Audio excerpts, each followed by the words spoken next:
I said, knock it the fuck off. Story of 4 boys roomed together on a 8th grade trip. The destination was Washington, D.C. The bus ride was like 13 hours.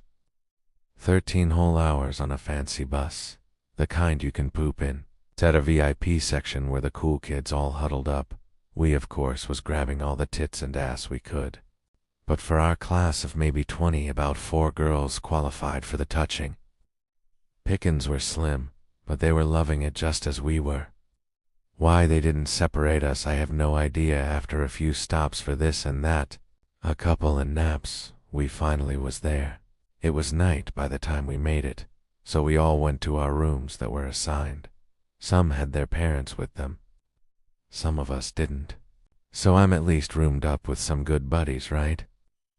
And our chaperone, Mr. H, the dad of a girl from class.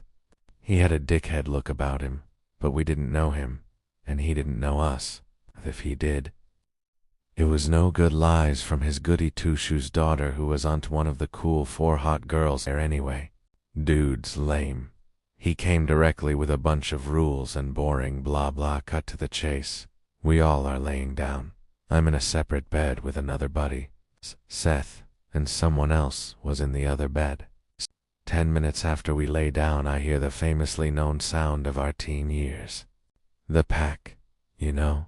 The lil smack smack on your butthole.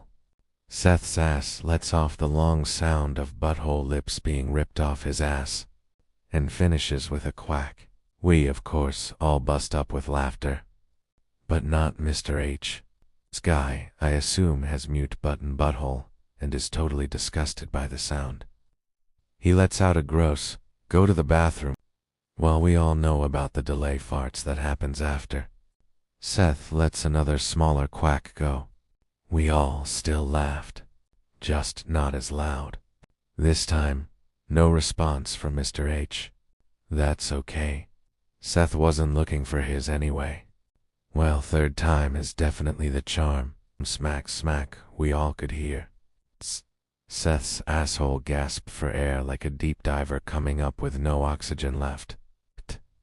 We all were laughing before the sound even happened, and to describe it would just be the wettest sound of someone legit shitting their pants. In a bed.